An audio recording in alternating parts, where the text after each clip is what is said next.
Hello guys, welcome back to my channel. আজকে আমি recipe নিয়ে আসলাম ছোলার ডাল রান্না।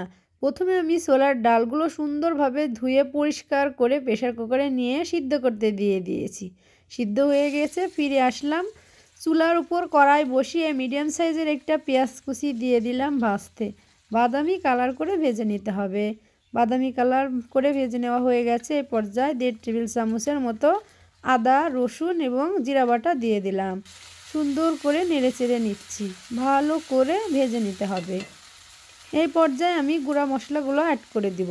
পরিমাণ মতো লবণ দিয়ে দিলাম, হাফ চামচ সজের গুঁড়া দিয়ে দিলাম, হাফ চামচ হলুদের গুঁড়া দিয়ে দিলাম, হাফ চামচ মরিচের গুঁড়া দিয়ে দিলাম। সুন্দর করে নেড়েচেড়ে ভালো করে কষিয়ে নিতে হবে। ভালো করে কষিয়ে নিচ্ছি। একটু সামান্য পরিমাণ পানি দিয়ে আমি মশলাটাকে আরও ভালো করে কষিয়ে ভাজা ভাজা করে নিয়েছি। তেল ছেড়ে দিয়েছে।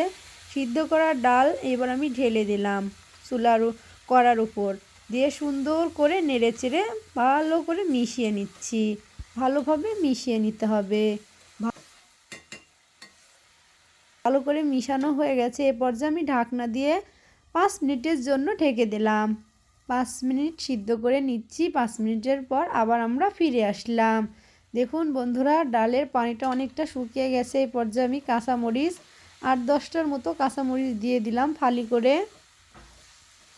সুন্দর করে আবার নেড়ে চেড়ে নিচ্ছি। ভালো করে নেড়ে চেড়ে নেওয়া হয়ে গেছে। পানি শুকিয়ে গেছে। এই পর্যায়ে আমি আবারও একটু পানি অ্যাড করে দিলাম।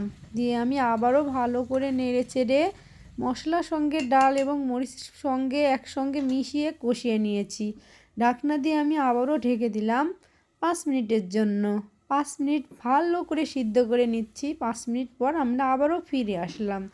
দেখুন বন্ধুরা, ডাল অনেকটা সিদ্ধ হয়ে গেছে এবং ডালের কালারটা চেঞ্জ হয়ে গেছে। কত সুন্দর সিদ্ধ হয়ে গেছে, দেখতে কত সুন্দর ভালো লাগছে। আপনারা সবাই তো অন্যরকমভাবে রান্না করেন, আমার মতো একবার এভাবে রান্না করে দেখেন, কত সুন্দর লাগবে খেতে, দারুণ লাগবে। শেষ পর্যায়ে আমার ডালটা একদম রেডি হয়ে গেছে। এ পর্যায়ে আমি ধনিয়া পাতা কুচি করে নিয়েছি, দিয়ে দিলাম। এ পর্যায়ে আমি সিটা রুটি বানিয়ে নিচ্ছি। প্রথমে আমি চুলাতে প্যান বসিয়ে দিয়েছি এবং সুন্দর করে ব্যাটারটাকে গুলিয়ে নিয়েছি। প্যানের উপর বোতলের মধ্যে পুরে প্যানের উপর সুন্দর করে ঘুরিয়ে ঘুরিয়ে নিচ্ছি। ঘুরিয়ে ঘুরিয়ে নেওয়া হয়ে গেছে। এ পর্যায়ে আমি 1.5 থেকে 2 সেকেন্ডের জন্য ঢাকনা দিয়ে ঢেকে দেব। ঢাকনা দিয়ে ঢেকে দিলাম। 1.5 থেকে 2 সেকেন্ড পর ফিরে আসলাম। দেখুন ভাই ও বোনেরা, চিটা রুটি যখন হয়ে যাবে তখন নিচে থেকে উপরে উঠে আসবে। আমার চিটা রুটিটি উঠে এসেছিল। এ পর্যায়ে আমি সুন্দর করে ভাঁজ করে নিচ্ছি। ভিডিওটি যদি আপনাদের ভালো লেগে থাকে তাহলে অবশ্যই লাইক করবেন, কমেন্ট করে জানাবেন এবং শেয়ার করে আমার চ্যানেলের সঙ্গে থাকুন। আল্লাহ হাফেজ।